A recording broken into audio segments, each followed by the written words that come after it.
Señor levantará su iglesia.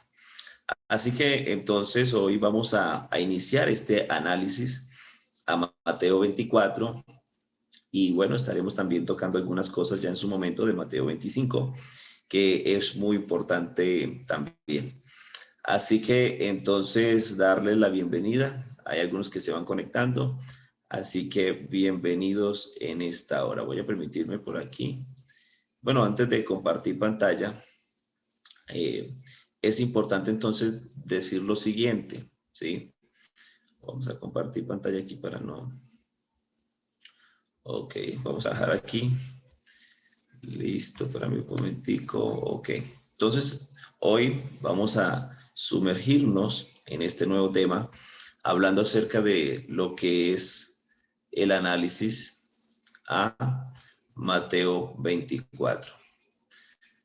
No me deja abrir el chat. Bueno, alguien había escrito en el chat, no puedo ver aquí. Listo, entonces este capítulo tiene algunas divisiones. Iniciar diciendo por eso, hay algunos, o bueno, la mayoría de personas leen Mateo 24 y cuando lo leen todo de corrido, ¿sí? Ignorando que hay algunas divisiones y así se dan pues muchas malas interpretaciones. Mateo 24 es por excelencia un capítulo escatológico, ¿sí? Hace referencia a Daniel capítulo 9, ¿sí? Donde allá encontramos más que todo desde el versículo 20 en adelante de Daniel 9, encontramos entonces lo que es la profecía de las 70 semanas de Daniel, ¿sí? Acuérdense entonces que ahí en ese capítulo 9 tiene algunas cosas particulares que es bueno que nosotros no las obviemos. El ángel le dice a Daniel 9:24, y le dice: 70 semanas están determinadas sobre tu pueblo y sobre tu santa ciudad. Mire que la profecía de Daniel 9:24, ¿sí? Ahí que está hablando puntualmente sobre lo que le acabé de leer. Usted va a encontrar entonces dos propósitos de la semana, de las 70 semanas de Daniel, ¿sí? Dos propósitos de las 70 semanas de Daniel. El primero de ellos entonces es Israel, ¿sí? Las 70 semanas de Daniel fueron dadas para la nación de Israel y la segunda tiene que ver también con Jerusalén. Por lo tanto, entonces la profecía de las 70 semanas no involucran a la iglesia. Es muy importante que usted tenga eso bien claro, que la profecía de las 70 semanas de Daniel no involucran a la iglesia. Tenga claro esto. La iglesia no juega papel en esta semana, ¿sí? O en estas profecías de la semana 70. Recordar que, bueno, de la división de tres que hace parte de esta profecía, entonces ya solamente falta por cumplirse una semana, ¿sí? Que equivale a 7 años. Entonces, que es la semana número 70, ¿sí? Recuerde que entonces primero se dan allí el cumplimiento de 7, después vienen allí el cumplimiento de 49 y después entonces ya quedaría faltando una. Así que entonces es importante tener en cuenta algunas cosas. Entonces, la iglesia no juega papel ahí, ¿sí? Porque algunos entonces interpretan y entonces comienzan a hablar y comienzan a meter a la iglesia en algo que no le corresponde. Entonces, eso que sirva para los que creen que en la gran tribulación habrán cristianos salvos, ¿sí? Eso para que quede claro para los que creen, ¿sí? Que en la gran tribulación habrán cristianos salvos. Es muy importante que usted tenga eso porque la iglesia, ¿sí? Y aquí de pronto surgiría una pregunta para los amigos que de pronto estén conectados, que nos visitan. Entonces, ¿quién es iglesia? ¿Sí? Recuerde que la iglesia, los que son iglesia, no pasarán por la gran tribulación. ¿Quiénes son iglesia? Los que están en Cristo, ¿sí? De modo que si alguno está en Cristo, nueva criatura es. Entonces, los que son iglesia son los que son nueva creación, los que están en Cristo. sobre los cuales entonces se ha cumplido lo que dice entonces la palabra: arrepentíos y bautícese cada uno de vosotros en el nombre de Jesús. Entonces es importante que la iglesia, los que son iglesia, no pasarán la gran tribulación. Recuerde usted que la gran tribulación es el desarrollo de la última semana de la profecía de Daniel, y Israel, escúcheme muy bien esto, Israel como nación no es iglesia, ¿sí? Israel como nación no es iglesia. Para que Israel, hablando como nación, sea iglesia, tiene entonces que creer en Jesucristo y arrepentirse y bautizarse en su nombre en este tiempo, ¿sí? En este tiempo. ¿En cuál tiempo? Entonces, en el tiempo actual, ¿sí? Mientras la iglesia está aquí en la tierra. Los que lo hagan entonces en este tiempo, estoy hablando tanto de los gentiles y judíos, ¿sí? Los que no lo hagan en este tiempo, ¿sí? Hablando aquí de tanto de los gentiles y judíos, jamás serán iglesia, ¿sí? Los que no lo hagan. Por eso la estadía de la iglesia en la tierra es fundamental e importante. Algunos desprecian eso. Mientras la iglesia esté aquí en la tierra, entonces el gentil y el judío tienen oportunidad de ser iglesia, ¿sí? Porque los que no lo hagan en este tiempo ya jamás serán iglesia. Entonces usted encuentra que en Apocalipsis capítulo 12 habla de un Israel arrepentido, ¿no? Convertido allí, recibiendo a Jesucristo como su Salvador, pero ahí ellos no son iglesia, ¿sí? Mire que el modo de salvación para la nación de Israel, para el remanente en el tiempo de la gran tribulación o en el desarrollo de la semana 70, ¿sí? No es diferente al de actualmente para usted y para mí, ¿sí? No es diferente. Por eso entonces dice el apóstol Pedro, dice, y en ningún otro hay salvación, ¿sí? Ellos tienen que creer en Jesucristo. Pero entonces ya ellos en ese tiempo, los que crean en ese tiempo, hablando del judío, entonces ya ellos lo que harán es conformar parte entonces del remanente, pero no son iglesia. Es muy importante tener eso bien en cuenta, ¿sí? Y mire que entonces ahí nos está mostrando Apocalipsis 12 que un gran número, ¿sí? Un gran número de personas se salvan en pleno furor de la gran tribulación, ¿sí? Entonces, sí van a haber salvos en la gran tribulación. Eso sí, la Biblia lo expresa, sí van a haber salvos en la gran tribulación, ¿sí? O en el desarrollo de la semana 70. Pero entonces, cristianos salvos en la gran tribulación no hay, ¿sí? Por una sencilla razón, porque eso entonces obligaría a un segundo arrebatamiento, ¿sí? Y pues eso usted no lo encuentra en la Biblia, por ninguna parte. Solamente usted va a encontrar que el Señor viene por su iglesia una sola vez. Entonces, gente llevada al cielo solo habrá una vez, ¿sí? No es que van a haber un ciclo de unos, se van unos, después otro ciclo se van otros y después no. Solamente entonces gente llevada al cielo, solamente la Biblia nos muestra que se da una sola vez. Es importante decir que Enoc no es tipo de la iglesia, ¿sí? Enoc no es tipo de la iglesia. Elías no es tipo de la iglesia, ¿sí? Moisés no es tipo de la iglesia.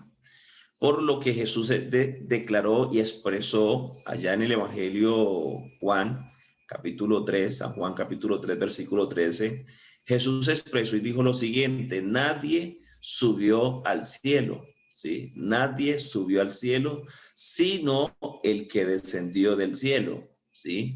O sea, en otras palabras, el Hijo del Hombre que está en el cielo. Hombre mortal no ha subido al cielo. ¿Quiénes serán los primeros mortales en entrar al cielo? ¿Sí? Entonces, aparte de Jesucristo, nosotros, la iglesia, ¿sí? Que ya entonces para ese momento ya no va a ser mortal, sino que nosotros sufriremos una transformación y en algunos entonces una resurrección, ¿sí? Porque recuerde que el apóstol dice que habrán algunos de nosotros, ¿sí? Dice, aquí os digo un misterio, no todos dormiremos, o sea, eso quiere decir que no todos vamos a morir, pero dice él, pero todos tanto los vivos como los muertos, seremos transformados en un abrir y cerrar de ojos. Amén. Entonces, mire que no todos, ¿sí?, moriremos, pero todos seremos transformados. Entonces, en algunos se dará la transformación y en otros una resurrección, y entonces dejaremos de ser mortales. Y por eso entonces podremos traspasar, ¿sí? Podemos nosotros trascender el tiempo y entrar entonces ya a lo que es la esfera de la eternidad. Entonces el levantamiento de la iglesia da, escuche muy bien esto y téngalo claro, el levantamiento de la iglesia da comienzo a la gran tribulación, ¿sí? Es importante que usted tenga eso en cuenta. Una vez la iglesia es levantada, ya entonces el Señor le da play allí entonces al desarrollo de la última semana de las 70 semanas de la profecía de Daniel. Entonces es importante que tenga esto bien en cuenta, ¿no? Y escuche con atención. Entonces, lo que sí tenemos que tener bien claro es que dentro de la gran tribulación sí habrán salvos, ¿sí? Ya dijimos que dentro del desarrollo de la semana 70 sí habrán salvos. ¿Quiénes? Los judíos, serán netamente judíos, ¿sí? Netamente del pueblo de Israel, ¿sí? Porque recuerde que entonces ya Daniel comienza a decirnos que el propósito de las 70 semanas tiene dos propósitos. ¿Para quién? Para la nación de Israel, número uno, y para Jerusalén, ¿sí? Entonces mire que ahí no involucra gentil alguno. Entonces habrá salvación, pero para los judíos, ¿sí? Que tendrán que salvarse también por gracia, ¿sí? Pero que no son ni llegarán a ser jamás iglesia. Son cosas que tenemos que tener en cuenta, porque algunos combinan esos y enredan esos términos y entonces le aplican iglesia a lo que no deben aplicar la iglesia, ¿sí? Y aplican salvación para gentil cuando no hay salvación para el gentil, ¿sí? Entonces eso es lo que tenemos que tener claro para que nosotros podamos comprender el mensaje que el Señor nos ha dejado a través de su palabra. Y así nosotros poder vivir una vida espiritual agradable a Dios, ¿sí? No espere para que la iglesia se vaya para arrepentirse, porque no lo hace hoy. Es importante nosotros cuestionarnos y mirar eso, ¿sí?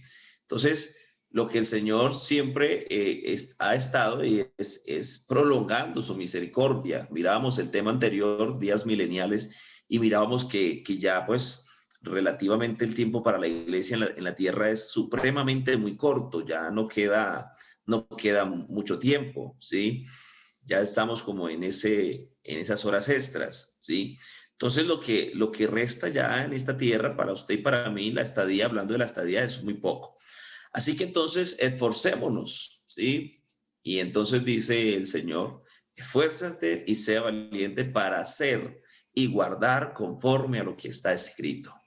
Entonces, usted preguntará de pronto, hermano, y bueno, ¿y cuál es la diferencia entre iglesia y judíos salvos? Sí, de pronto alguno preguntará. Bueno, yo aquí, no sé, el computador no me deja ver el chat. Espérame a ver aquí qué pasó. No me deja abrir el chat. No sé qué, voy aquí a dejar de... Ah, ok, ya. Espérame, dejo aquí de compartir, otra vez vamos a compartir. Entonces vamos a abrir aquí a ver. Ah, ok, ya. Ahora sí. Entonces, bueno, entonces alguien me pregunta aquí, bueno, el hermano Santiago dice, bueno, hermano David, con Enoc y Elías, ¿qué ocurrió? Bueno, eso lo vamos a estar hablando y lo vamos a estar explicando bíblicamente cuando entremos a lo que es entonces el cuerpo de gloria, cuerpo glorificado, ¿sí? Vamos a comprender algunas cosas con Enoc y Elías y entonces es importante tener eso en cuenta. Ya casi llegamos a ese tema, nos falta todavía ya casi llegamos allá, así que ustedes al igual me acuerdan, ¿no? Entonces, alguien se preguntará y dirá, bueno, hermano David, ¿cuál será la diferencia entre iglesia y judíos salvos? Bueno, la diferencia es grandísima, ¿sí? Porque los judíos salvos como nación, ¿sí?, tienen su salvación basada en las promesas de Dios a Abraham, ¿sí? Mire muy bien esto. Los judíos salvos como nación, hablando como nación, tiene su salvación basada en las promesas de Dios a Abraham. ¿Qué fue lo que Dios le dijo a Abraham? Le estoy entonces preparando una morada en el cielo. ¿Sí? ¿Eso le dijo Dios a Abraham? No. El Señor le dijo a Abraham, y escuche lo que el Señor le dice a Abraham, y le promete a Abraham, dice, tu descendencia será como las estrellas del cielo y la arena del mar. ¿Sí? ¿Dónde se le iba a dar eso a él? Aquí en la tierra. Y entonces le dice a Abraham, mira de aquí para allá, ¿sí? Y mira de aquí para allá.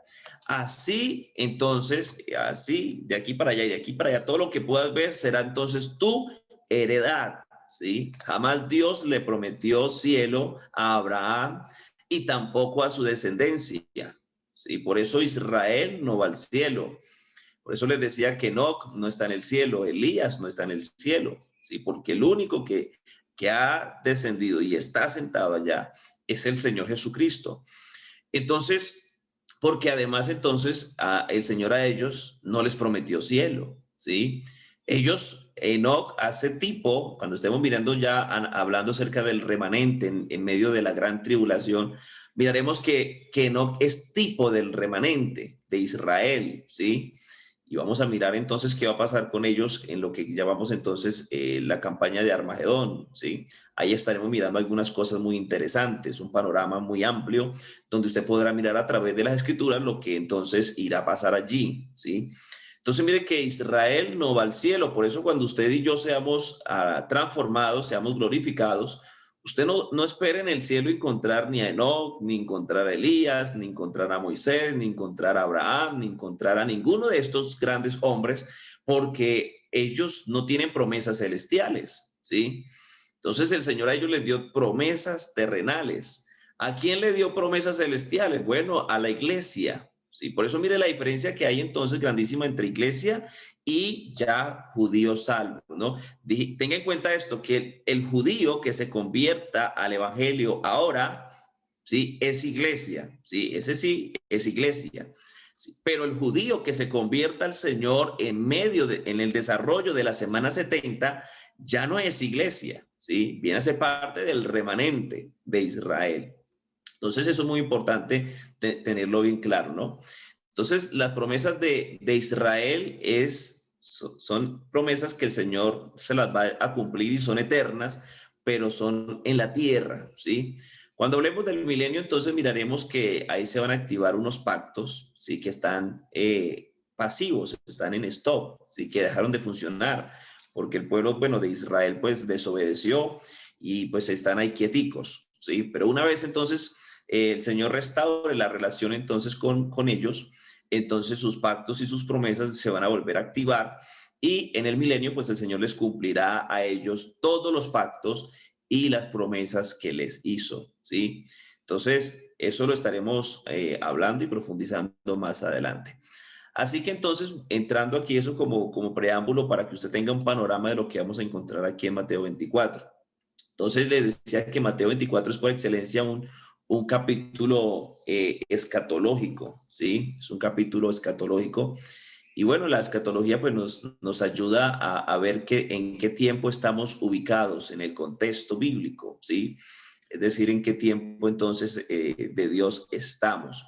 Nosotros como iglesia tenemos un reloj y ese es el reloj, ese reloj es el reloj de la profecía, ¿sí? Y entonces por eso Jesús dice algo, y entonces dice ahí en Mateo 24:32, dice, de la higuera aprended, ¿sí? De la higuera aprended la parábola. Cuando ya sus ramas están tiernas y brotan, y brotan las hojas, sabéis que el verano está cerca, ¿sí? Entonces es importante mirar que esa higuera es Israel, ¿sí? En el contexto bíblico, como escatológico para Israel, entonces está tipificado en una higuera, ¿sí? Incluida la higuera que Jesús maldijo, ¿sí?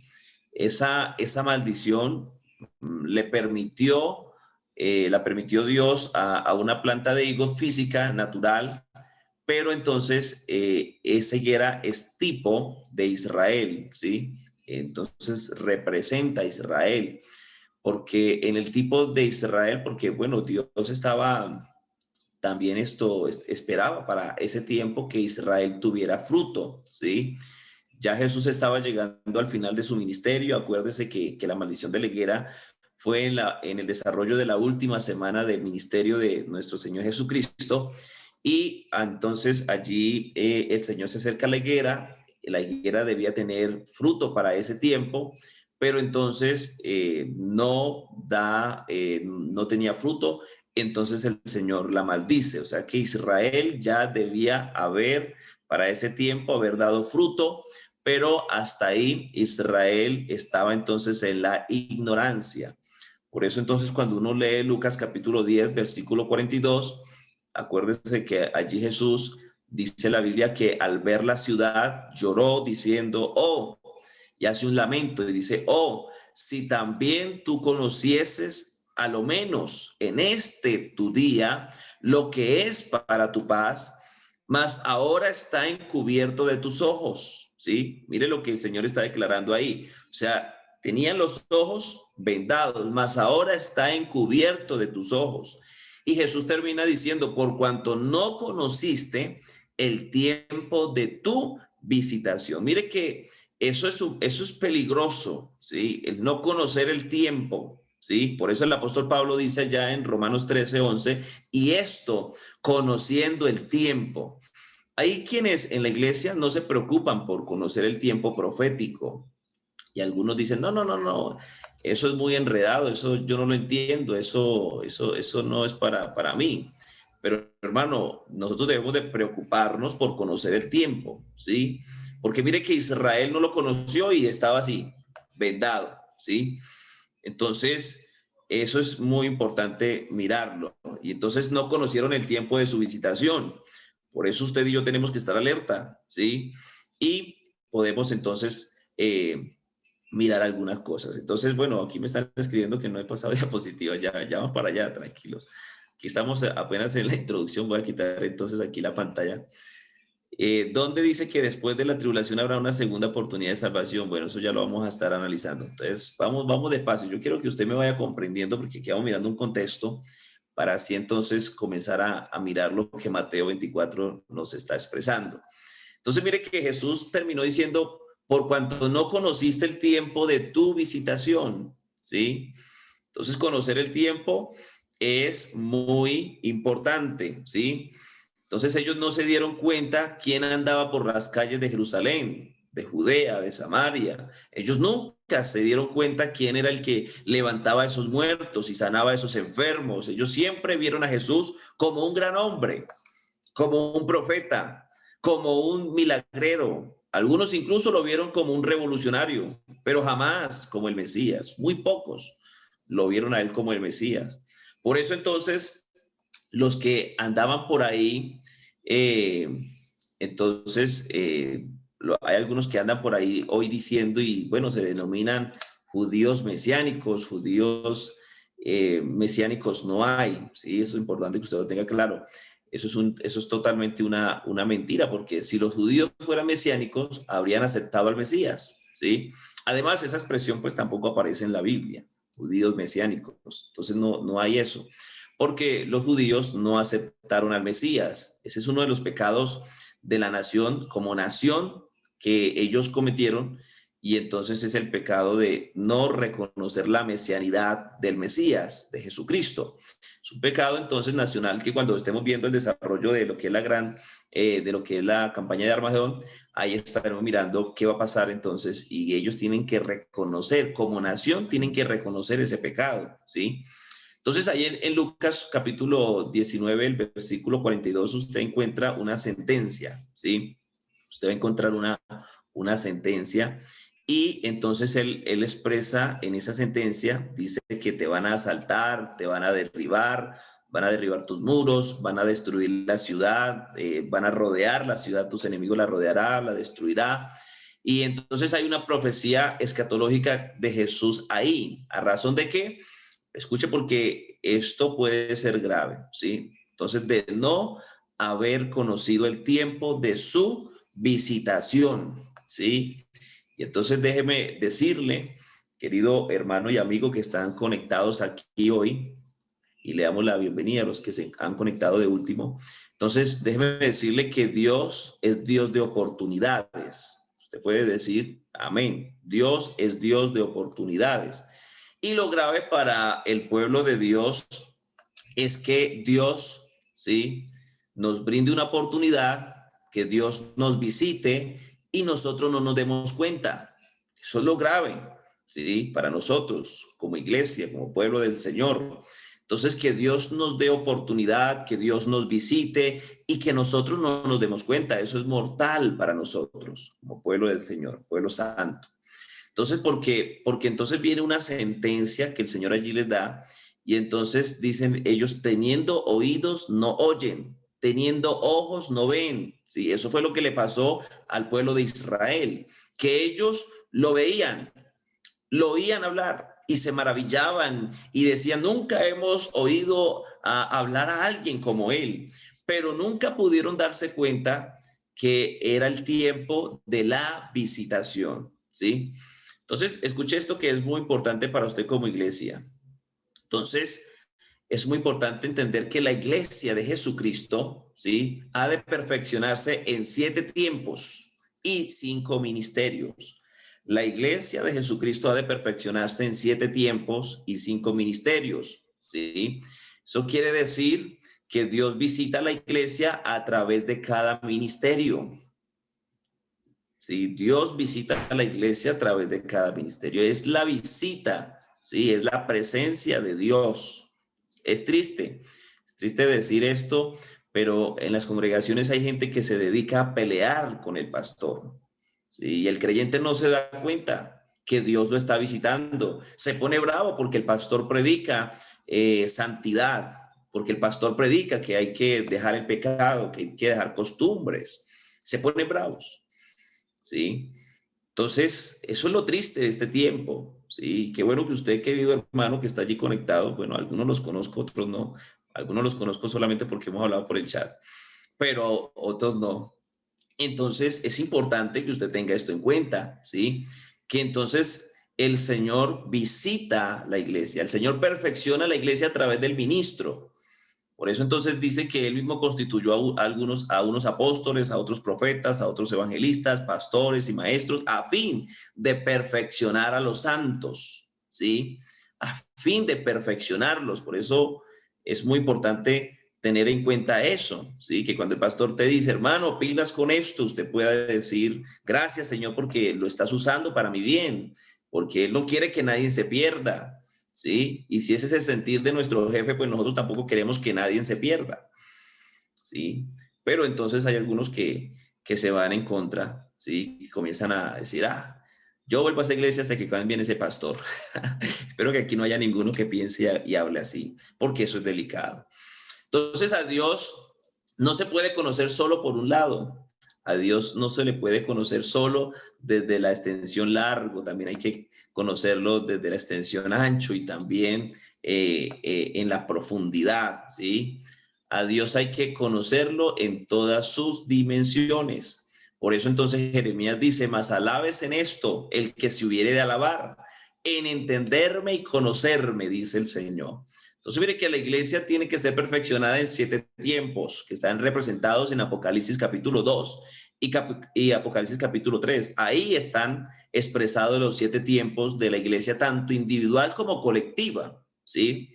Entonces, y hablando de la iglesia colectiva, la iglesia que es el cuerpo de Cristo, que entonces se compone de todo el mundo, entonces ya estamos en el último tiempo, estamos en el tiempo de la iglesia de la Odisea, ¿sí? Que ya es el último tiempo, ya estamos ahí. Entonces, es importante tener algunas cosas en cuenta, ¿no? Entonces, y los 5 ministerios, entonces ya están expresados allí en Efesios capítulo 4, versículo 11 en adelante. Entonces, a Dios hay que conocerlo desde todos sus ángulos. Por eso, entonces, mire que hablando uno de ministerios, comienza uno a mirar, y yo le decía a los hermanos que cada ministerio, ¿sí? Ellos están representados en la mano. Cada ministerio, porque recuerde lo que dice la palabra, humillados pues bajo la poderosa mano de Dios. ¿Cuál es la poderosa mano de Dios? Los 5 ministerios, ¿sí? Y entonces cada ministerio tiene entonces impregnado ¿cómo pudiéramos decirlo? Tiene impregnado como un tiempo, ¿sí? Como un tiempo de Jesús, que entonces el Señor quiere que se forme eso en nosotros. Usted ve que todos los ministros no son iguales, ¿sí? ¿Por qué? Porque ellos quieren, cada uno de ellos lo que hacen es que en el creyente se desarrolle el carácter de Cristo en él, ¿sí? Entonces, en cada una de sus dimensiones. Y así pues llevan a conocer al Señor, ¿sí? Los llevan a conocer a usted al Señor en cada una de sus dimensiones. Y lo que espera el ministro es que Cristo se forme, se plasme en su vida, ¿sí? Que usted entonces al mirarlo, pues entonces huela a Cristo, ¿sí? Que usted irradia a Cristo, que usted donde quiera que esté, entonces Cristo se vea en usted. Entonces, es importante mirar que a Dios hay que conocerlo desde sus diferentes ángulos. Entonces, no nos amañemos no nos amañemos con un solo tiempo, ¿sí? Con un solo tiempo de Dios, sino que nosotros podamos entonces permitir esto. Yo a la iglesia aquí le hago consciente, le digo, bueno, en cualquier momento a mí me suena el teléfono y los directivos me dicen, hermano David se va de traslado. Y yo les digo, no se pongan tristes, bueno, de pronto van a extrañar algunas cosas, pero el Señor lo que quiere es traer otro ministerio para también que sea de bendición para ellos. Entonces eso es muy importante tenerlo en cuenta. Entonces, los 7 tiempos están expresados en Apocalipsis capítulo 2 y capítulo 3, ¿sí? Ya estamos en el último tiempo, estamos en la Odisea, les decía. Y los 5 ministerios están expresados allá en Efesios capítulo 4, versículo 11, 12 y 13, que entonces es apóstoles, profetas, evangelistas, pastores y maestros. Ese es entonces los ministerios. Entonces aquí avanzando, decirle que Dios no solamente es amor, ¿sí? Dios también dice que Él corrige y castiga a todo al que toma por hijo, ¿sí? Eso es muy importante. Entonces, porque a algunos entonces no les gusta que el Señor los corrija. Eso significa que Dios te ama. Así que entonces acepte eso con amor. Entonces la profecía del Antiguo Testamento no solamente anunciaba, ¿sí? Sino que también entonces denunciaba. La denuncia que hacía era parte de ese castigo que Dios le profería al pueblo.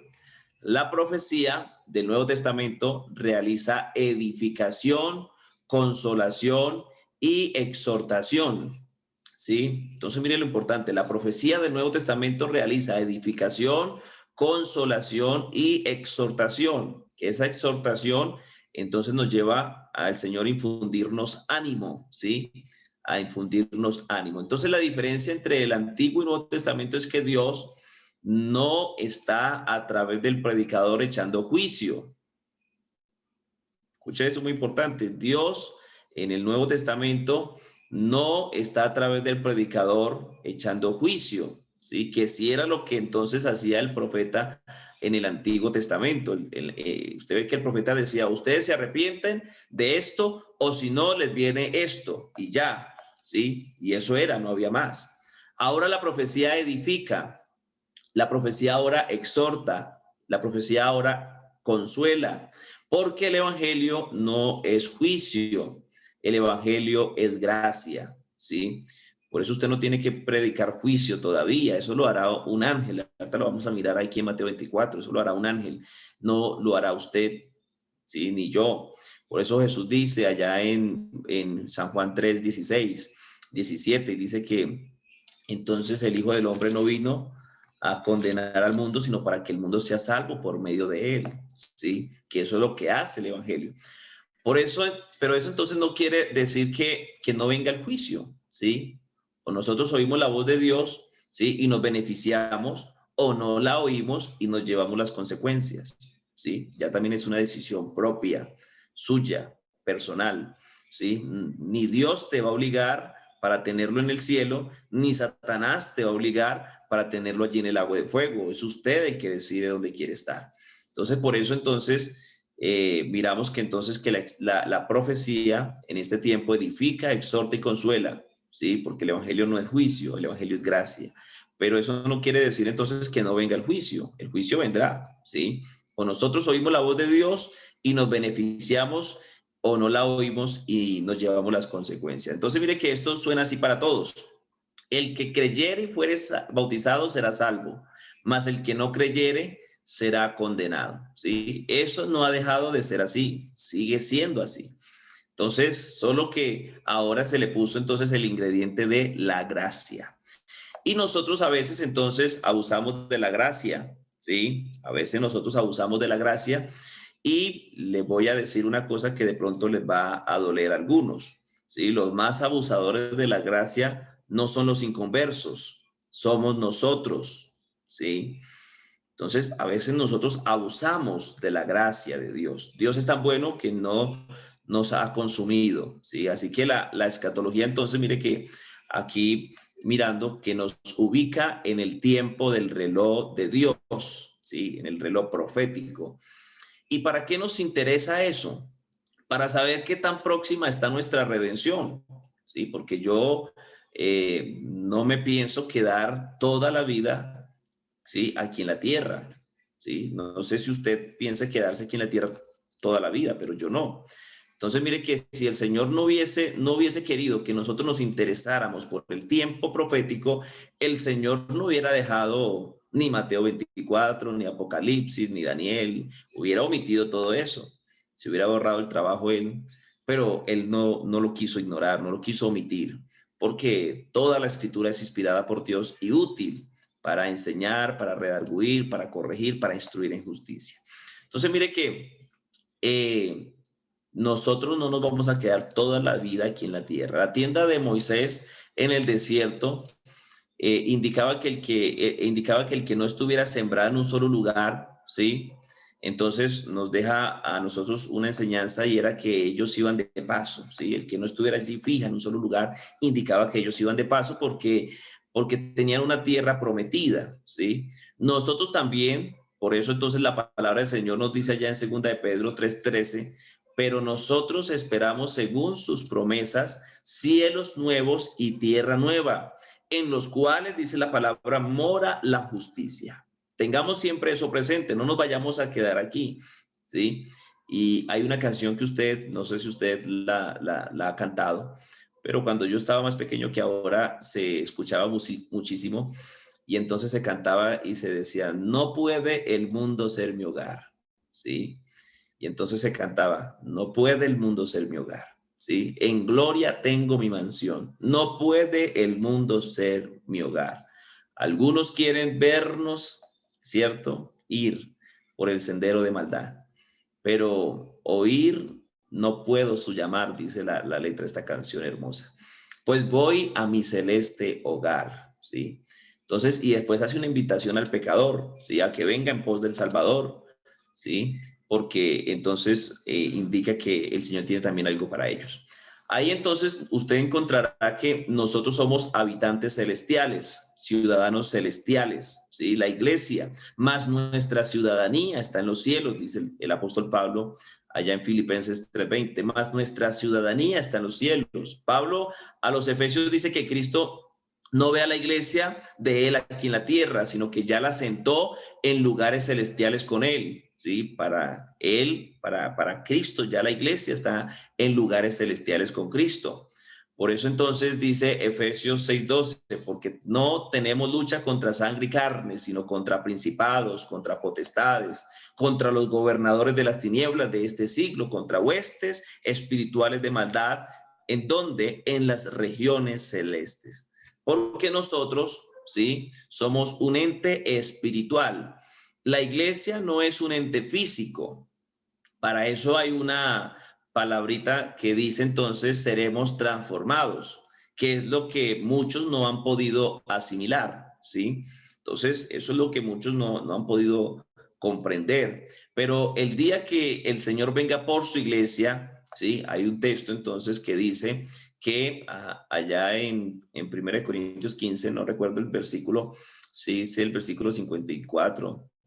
Dice que la carne y la sangre no pueden heredar el reino de Dios, ¿sí?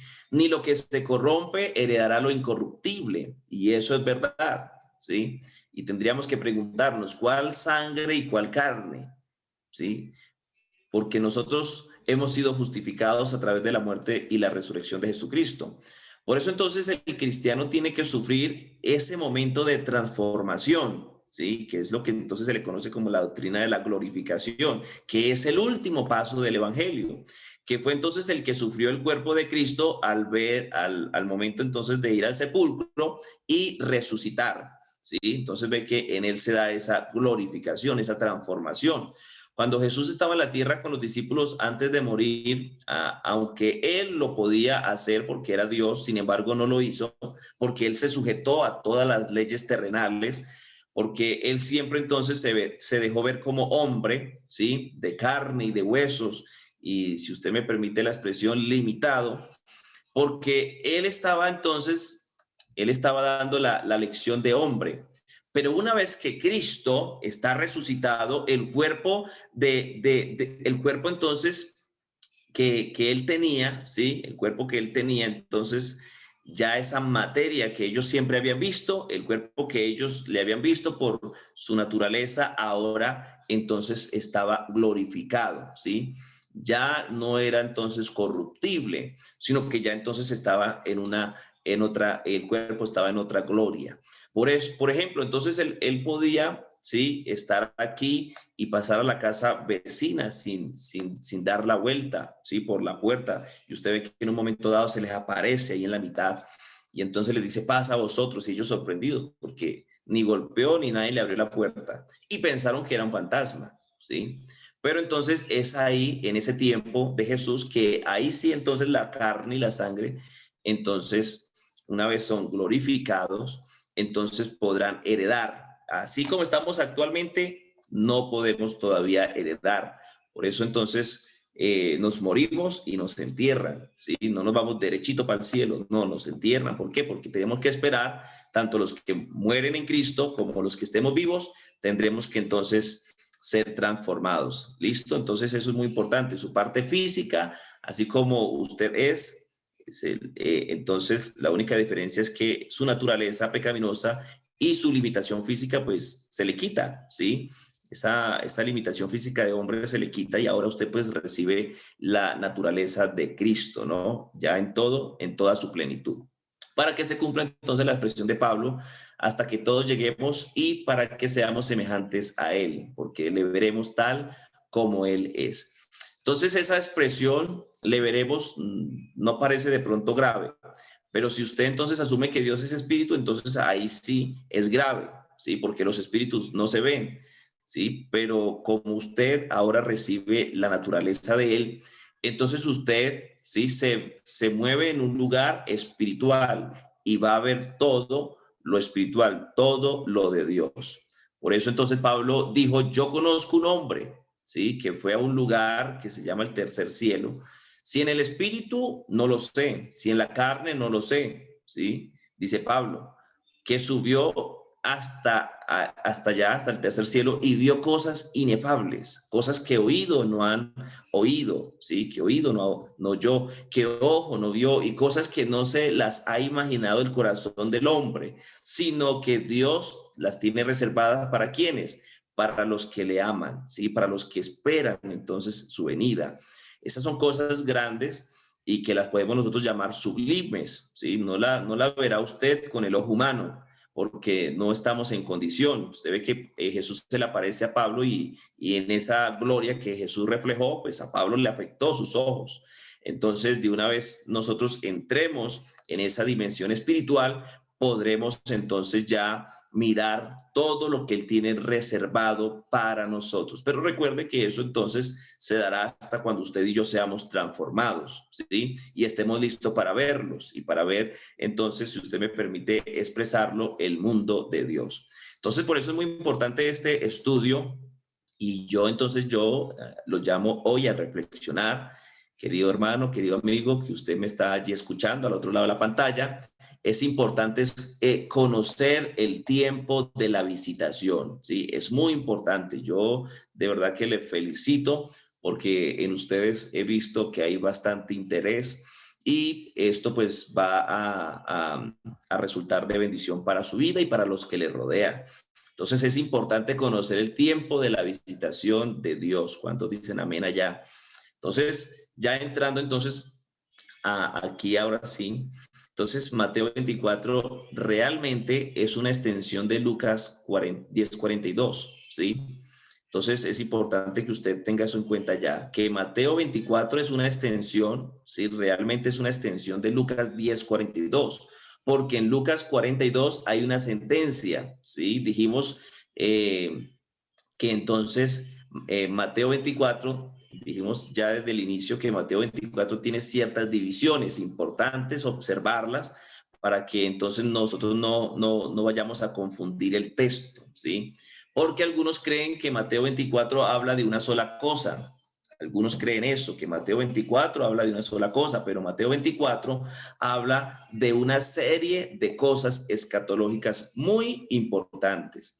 Entonces, lo primero que vamos a hacer aquí, entonces vamos a leer Mateo 24, aquí en pantalla va a aparecer, usted entonces va a tener, ahí va a leer conmigo. Mateo 24, versículo 1 comienza diciendo, cuando Jesús salió del templo y se iba, se acercaron sus discípulos para mostrarle los edificios del templo. Respondiendo él les dijo, ¿veis todo esto?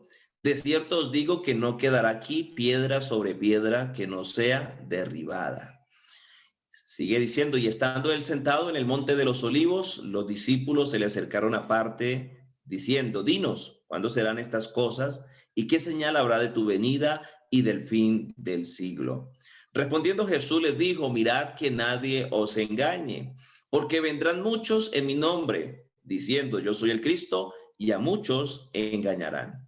Y oiréis de guerras y rumores de guerras. Mirad que no os turbéis, porque es necesario que todo esto acontezca, pero aún no es el fin. Porque se levantará nación contra nación y reino contra reino, y habrá pestes y hambres y terremotos en diferentes lugares. Y esto será principio de dolores. Entonces os entregarán a tribulación y os matarán y seréis aborrecidos de todas las gentes por causa de mi nombre.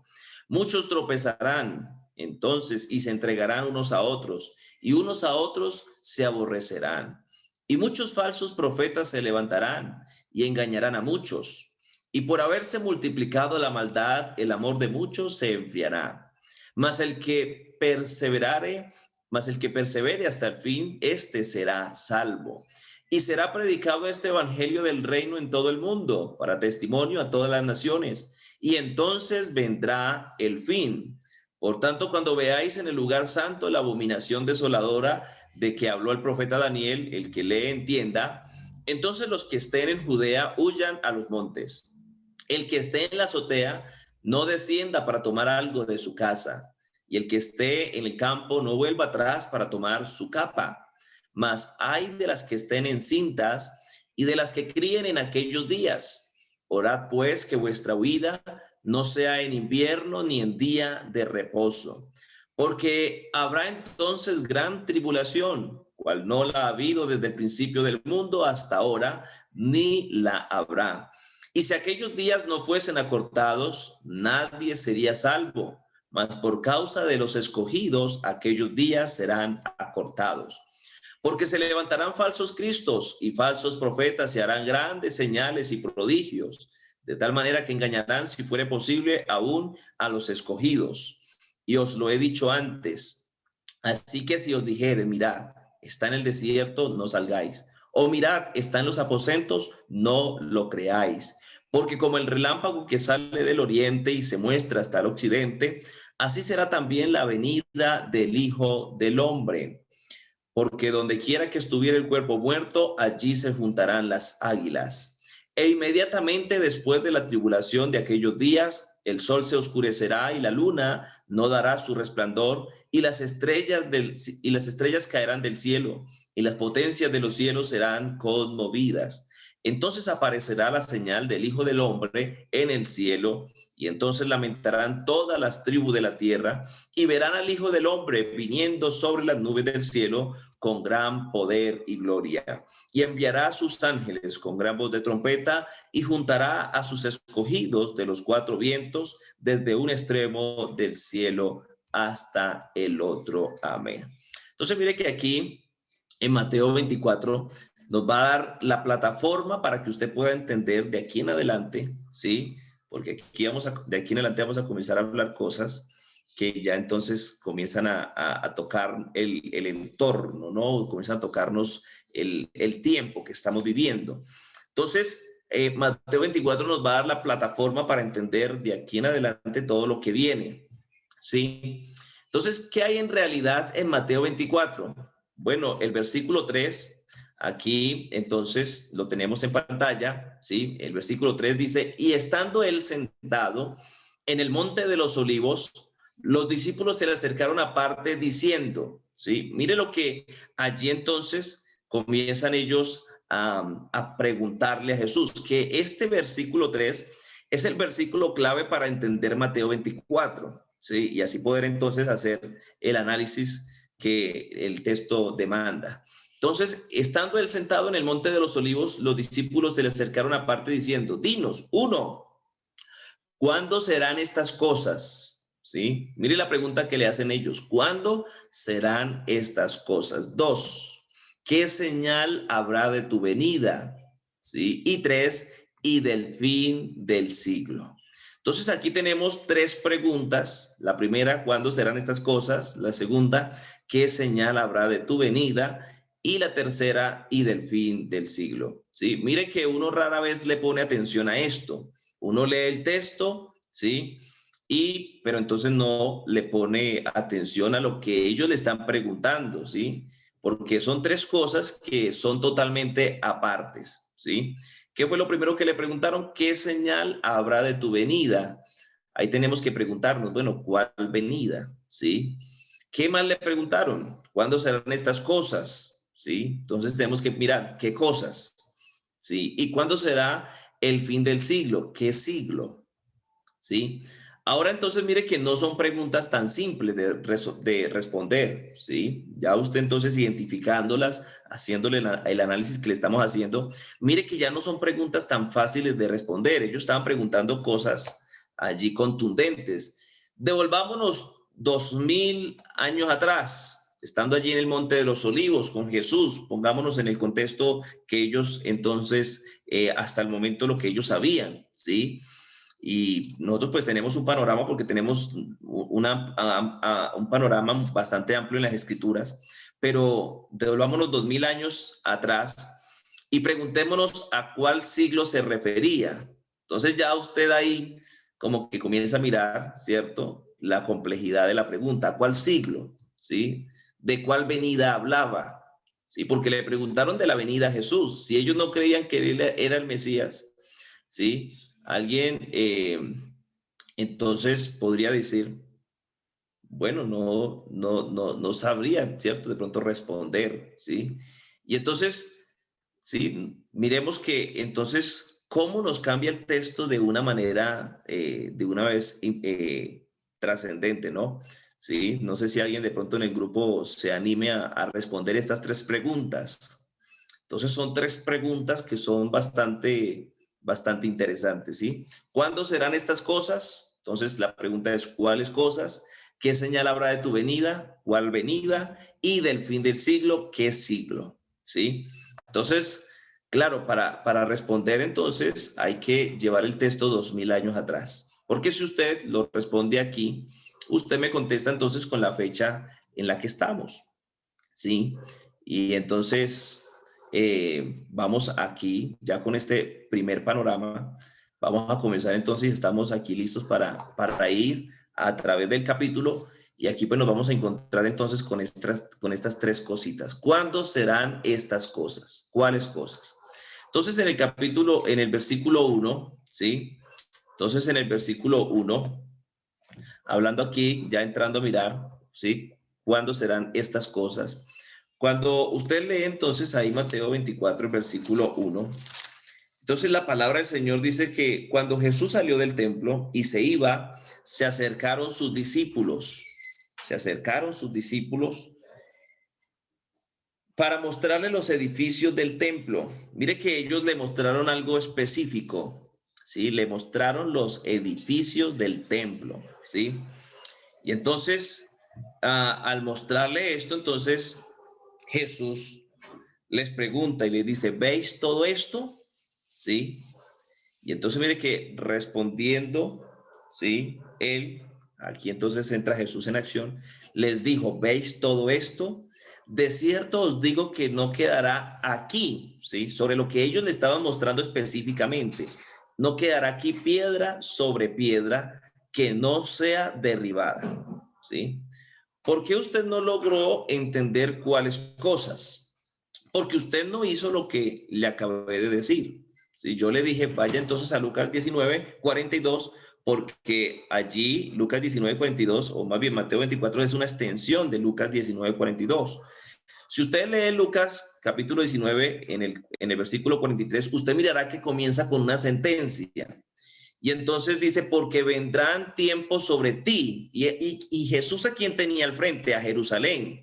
Y entonces le dice a Jerusalén, vendrán tiempos sobre ti, cuando tus enemigos te van a rodear con vallado y te sitiarán y por todas partes te estrecharán. Y el versículo 44, entonces Jesús dice, y te derribarán a tierra y a tus hijos dentro de ti, y no dejarán en ti piedra sobre piedra, por cuanto no conociste el tiempo de tu visitación, ¿sí? Entonces, recuerde que para ese momento, entonces, ya se había construido el templo una vez, ¿sí? Con Salomón. Después el templo fue destruido, después vuelve a ser reconstruido, y después entonces en el tiempo de Jesús, ¿sí?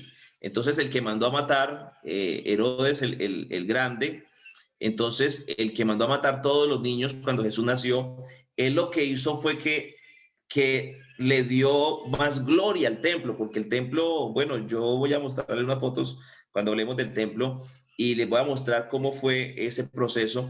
Y entonces el templo, el de Salomón, tenía una gloria muy, muy hermosa. Tenía el templo, era algo espectacular, era algo sorprendente, sí, era una maravilla, una de las maravillas del mundo para ese mundo de entonces.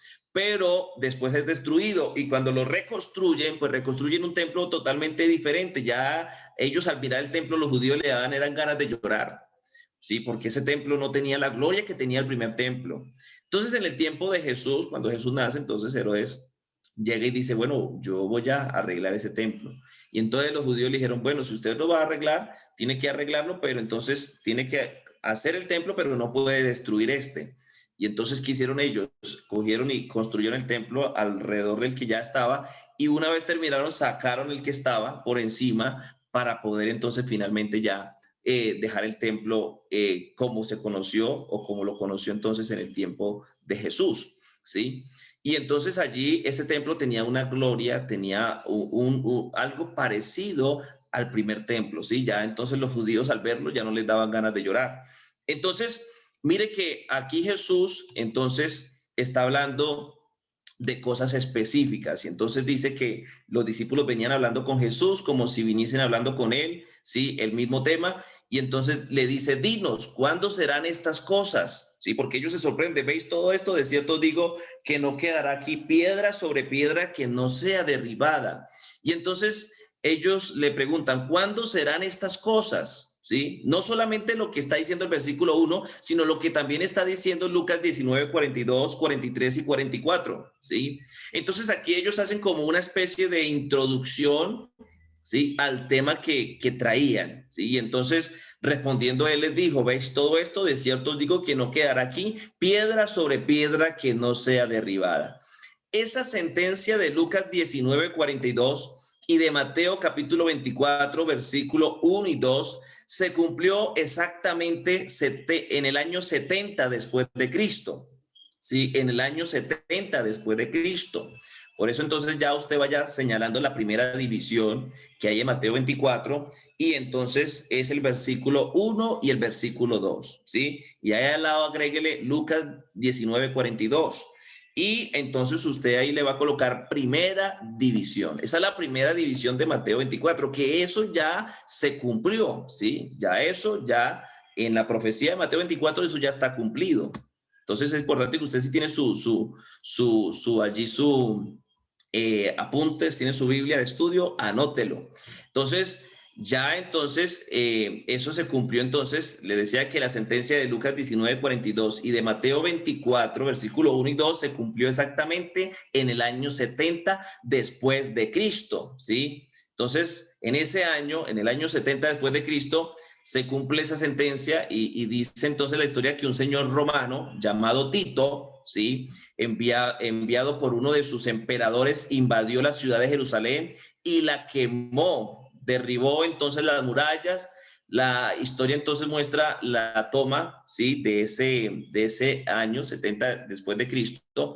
Dice que las mujeres que estaban embarazadas, escuchen esto, las mujeres que estaban embarazadas, entonces que entonces allí entonces muestra Lucas 19:43, ¿sí? A las mujeres que estaban embarazadas les abrían el vientre, le sacaban el niño, ¿sí? Le ponían en su vientre un gato dormido y se lo cosían en su vientre. Además de eso, a las mujeres las amarraban y el gato entonces se lo ponían allí dopado de tal manera que cuando ella entonces tuviese eso cosido su vientre, ese animal se despertara y entonces comenzara dentro del vientre, comenzara a rasgar, a desbaratar toda la parte interna de la mujer hasta que el gato entonces pudiese salir. Entonces, las doncellas de esa época fueron todas violadas, ¿sí? A los niños recién nacidos los tiraban hacia el aire y entonces hacia arriba los verdugos romanos los paraban con las espadas así, en sus espadas ahí clavaban a los niños. Y todo esto sucedió por cuanto no conociste el tiempo de tu visitación, ¿sí? Entonces, mire el escenario que estamos mirando acá, ¿sí? Mire el escenario que estamos mirando acá. Entonces, le decía que la primera división está entonces, Mateo 24, versículo 1 y 2, que a eso agréguele Lucas 19:42, ¿sí? Ahí entonces a terminar. Entonces, es importante, mire todo lo que le estaba sucediendo por cuanto no conocieron el tiempo de su visitación. Por eso entonces mire que Jesús en ese lamento, Jesús entonces dice cosas que se cumplieron exactamente como él las expresó. Y entonces por eso dice la palabra del Señor.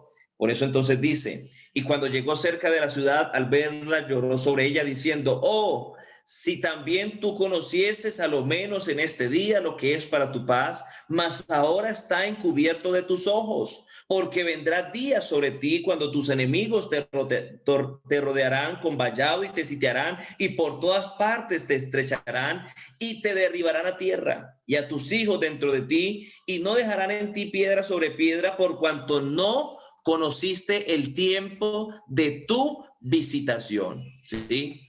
Entonces, mire que ahí estoy leyendo en Lucas 19:41 al 44. Entonces, mire que el no conocer el tiempo de la visitación, querido amigo y querido hermano que están aquí conectados, el no saber el tiempo de nuestra visitación es grave. El no saber que Dios está presente es grave, ¿sí? Es que a veces entonces hay gente que se hace loco con Dios y hacerse loco con Dios es grave, ¿sí? Y es que dárselas de importante con Dios es grave. Entonces, mire que, escuche esto, nadie que se haya levantado contra Dios le va bien, ¿sí? Pero no hay cosa que mueva más a Dios y es que uno llegue ante su presencia con un corazón contrito y humillado. Porque un corazón contrito y humillado dice la palabra que Él no lo desprecia. No solamente en el lugar de reunión, ¿sí? No solamente donde nos reunimos allí congregacionalmente, no, sino también en todo momento, porque acuérdese que Dios está en todas partes. El problema nuestro es que nosotros tenemos en el disco duro, tenemos metido entonces en la cabeza, creemos que Dios solamente está en un salón de reunión. No, Señor, Dios está en todas partes y nosotros tenemos entonces que bendecirlo a Él, tenemos que adorarlo, tenemos que honrarlo en todas partes, porque nosotros no somos religiosos, ¿sí? Si usted quiere ser religioso, yo le decía a los hermanos, el problema ahora es que nosotros entonces nos estamos convirtiendo en religiosos pentecostales. Ese es el problema ahora de nosotros, que nos estamos convirtiendo en religiosos pentecostales, ¿sí? Y el religioso pentecostal no quiere que le diga nada, ¿sí? El religioso pentecostal dice, yo decido cuándo voy a culto, ¿sí? Entonces, eso es peligroso. Nosotros tenemos un conocimiento ¿sí? Natural de Dios, ¿sí? Sabemos que Él es espíritu, que Él es omnipresente, que Él es amor, que Él es santo por excelencia. Eso es un conocimiento, sí, básico, natural de Dios. Pero nosotros, sí, nos debemos a Él y debemos tener una compostura delante de Él en cualquier lugar, ¿sí? Y permítame insistir en esto porque es grave para el pueblo de Dios, ¿sí? La iglesia, que entonces no, que la iglesia no conozca, ¿sí? Cuando Él se hace presente, ¿sí? Y entonces el que no conoce a Dios, entonces lo que está haciendo es ignorarlo a Él. Y recuerda entonces que Jesús dijo, ustedes cometen muchos errores porque ustedes ignoran las escrituras y el poder de Dios. Así que entonces mire lo importante de nosotros no ignorar la palabra, no ignorar cuando el Señor se hace presente. Cuando usted ve que así sea un devocional ahí en su casa y comienza alguien a hablar en lenguas, usted haga reverencia. Así usted no esté hablando en lenguas, haga reverencia, porque ahí está la presencia de Dios, ¿sí? Que usted está en el culto y no esté chateando, no esté usted haciendo otra cosa ajena a lo que se está haciendo allí. Entonces, mire que es importante esto. Entonces, aquí ya para terminar el día de hoy, porque Mateo 24 nos vamos a estacionar un poquito acá. Entonces, mire la primera división. Ya nos está entonces definiendo la pregunta, ¿cuándo serán estas cosas? ¿Sí? ¿Cuáles cosas? Bueno, de las que Jesús entonces viene hablando. Entonces ya la primera división de Mateo 24, entonces el versículo 1 y 2, primera división, y entonces es la destrucción de Jerusalén. Entonces ya ahí pues les hablé algo de la historia, de lo que pasó ahí.